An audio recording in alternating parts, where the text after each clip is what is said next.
concert room is full. The tables run in rows from the stage to the back wall. There's a bingo caller on the microphone and a turn coming on at 9. 4 million people did this every week at the peak. 4 million. 10% of the adult population of the United Kingdom, every week, in a working men's club. Here's how that happened, and here's how most of it stopped. The working men's club began not with beer and bingo, but with a clergyman and a social theory. Reverend Henry Solly, a former Unitarian pastor, founded the Club and Institute Union in 1862 on the principle that working men needed somewhere to go that was not a pub, somewhere they could relax, socialise, and gradually be introduced to more improving pursuits without being lectured at by their betters. His original vision was essentially educational: recreation first, self-improvement to follow. The first club had opened 5 years earlier, in 1857, in Reddish in Stockport, set up for the workers of the Victoria and Albert Mill. By the 1880s, the movement had outgrown its founders, and the working men themselves had taken over, electing their own committees, setting their own rules, and quietly replacing the improving library with a bar and a billiard table. The clergyman who had started the whole thing would have been appalled. The men who ran it were not interested in his opinion. What emerged from that takeover was something genuinely democratic and genuinely distinct from anything else in British social life. The Working Men's Club was a cooperative, owned and run by its members, with an elected committee and a constitution that gave every member a vote. You could not simply walk in. You had to be signed in by a member, or apply for membership yourself. The beer was subsidised because the members owned the bar. The entertainment was booked by the committee. The rules were vigorously enforced, and the punishments, a warning, a suspension, a ban, were administered by the people you drank with every week, which concentrated the mind considerably. It was not a pub. The distinction mattered enormously to the people who used it. A pub was run by a landlord who answered to a brewery. The club was run by you. Through the 1940s, 50s and 60s, the clubs grew with the industries that sustained them. The coalfields of Durham and Yorkshire, the steel towns of Sheffield and Rotherham, the mills of Lancashire. Wherever there was heavy industry and a concentrated working-class population, there was a working men's club within walking distance. Sheffield alone had more than 150 thriving venues in the 1970s. The clubs ran trips to the seaside for members' children. For many of those children, the annual club trip was their only visit to the coast. They ran Christmas parties, they ran the football pool. They were, in many communities, the social infrastructure of the week, the place where you went on a Friday night, and sometimes the Saturday afternoon, and occasionally the Sunday lunchtime, and where the people you worked with were also the people you drank with and the people whose names your children knew. And then there was the entertainment. This is the part of the story that tends to surprise people who didn't live it. At the peak of the club circuit in the 1970s, the Working Men's Clubs of Britain operated arguably the largest live entertainment network the country has ever known. Tom Jones played them. Shirley Bassey played them before she was Shirley Bassey. Les Dawson came up through them. Cannon and Ball, Little and Large, Marty Kane, Paul Shane. The turn that appeared on Saturday night television in the 70s had almost certainly spent the previous decade perfecting the act in front of a room full of people who were also trying to drink their pint and follow the bingo. The discipline this produced was real. A club audience did not extend charity. If you were not good enough, they told you so without formality, and the acts that survived that process were the ones who eventually made it onto television.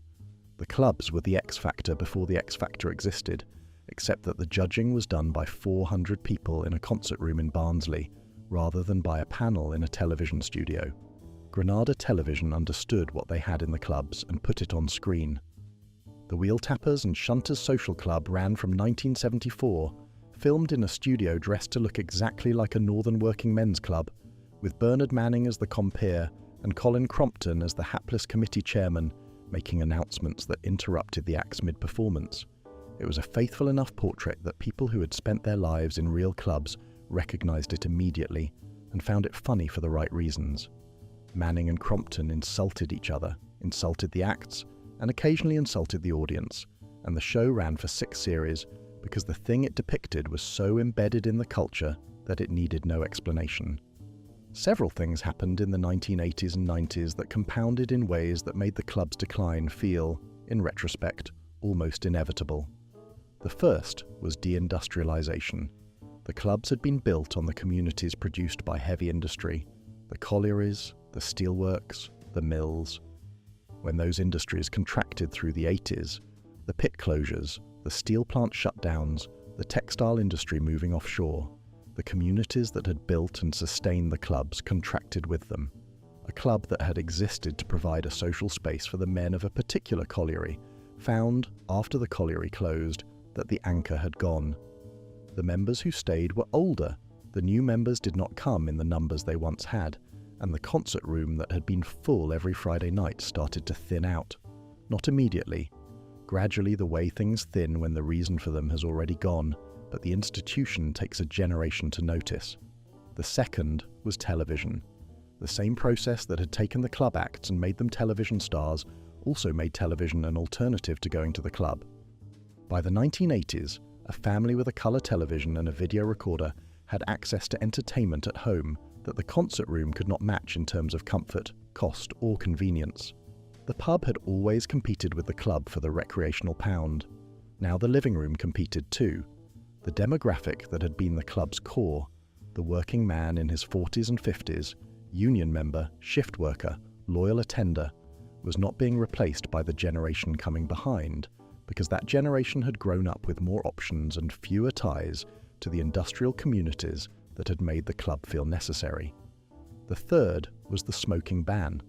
In July 2007, the Health Act came into force, and smoking in enclosed public places became illegal across England. The clubs had argued for an exemption. Their members were adults, on private premises, who had voted to allow smoking, and the comparison with a pub seemed to them fundamentally unfair. The government disagreed. The British Institute of Innkeeping found that overall club revenue dropped by 7.3% in the immediate aftermath of the ban, as members who had previously spent their evenings in the concert room moved to drinking at home, where they could also smoke. Some clubs lost a third of their membership within a year. The Scraptoft Valley Club in Leicester, which had once had more than 2,000 members, folded shortly after. Hundreds of others followed. There is a separate story running alongside all of this, and it matters. For most of the club movement's history, women were second-class members, able to enter, often able to join in a limited capacity, but not full members with voting rights. A dispute at Wakefield City Working Men's Club in 1978, in which Sheila Capstick, wife of a National Union of Mineworkers activist, was banned from playing snooker after the club instituted a rule excluding women from the tables, led to a campaign called A Woman's Right to Cues, which developed into ERICCA, the Equal Rights in Clubs Campaign for Action. The campaign took nearly 30 years.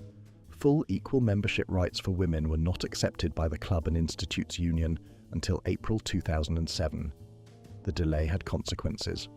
A social institution that spent 30 years debating whether to admit half the population as full members was not well positioned to attract the generation that had grown up assuming the question was already settled. What the Working Men's Club had provided, at its best, was something that no pub or restaurant or cinema or streaming service has replicated. It was a space that belonged to the people who used it, run by a committee they had elected, serving subsidised beer from a bar they collectively owned, in a concert room where the entertainment had been chosen by someone who knew what this specific audience wanted. The acts knew the room knew the acts. The committee chairman, who interrupted Bernard Manning mid-joke to announce that a car with a certain registration was blocking the car park, was not an intrusion into the entertainment. He was part of it.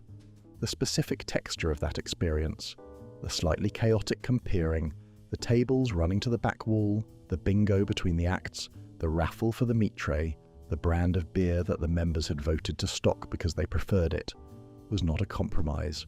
It was the thing itself, and it was particular to Britain in a way that did not transfer anywhere, because it was not a product someone had designed. It was a community that had organised itself and then spent a century working out what it wanted. There are around 1,175 clubs remaining affiliated to the CIU as of 2024, against more than 4,000 in the 1970s. Around 1,800 survive in total, with just under 1 million members between them. 3/4 of the clubs that existed at the peak are gone, and the ones that closed took their concert rooms and their committees and their institutional memory with them. the ones that remain are often fighting for members, for relevance, for the income that the smoking ban took away and that the cost of Sky Sports makes harder to recover. Some have converted their concert rooms to function suites. Some have become community hubs hosting food banks and mental health services. A few are genuinely thriving, having understood that the thing they offered was not beer at reduced prices, but ownership, a space the community controlled, which is a rarer thing than it was. Open a streaming service tonight and look for live comedy. You will find an hour of a famous person in a theatre, filmed for your convenience, available whenever you want it. You will not find 400 people in a room in Rotherham watching someone work out whether the material is going to land, with the bingo to follow and a meat tray in the raffle. The Working Men's Club is still out there, just about, in Barnsley and Durham and the South Wales valleys, and the parts of the Midlands where the industries that built them have not entirely disappeared. The concert room, the committee chairman with the microphone, the act who came up through clubs and knows exactly how to read a room that is also trying to finish a pint. It was built on the idea that a space owned collectively by the people who used it, run by a committee they had elected, was worth more than anything a landlord or a corporation could offer, that the beer tasted better when it was yours, the stage meant more when you had paid for it, and the entertainment landed harder when the room had chosen it. It never needed to be more than that. Tell me in the comments, did you go to a working men's club? Do you remember the concert room, the bingo, the turn on the stage, the committee chairman announcing something at exactly the wrong moment? If you found this worth your time, subscribing helps me know there's interest in these topics.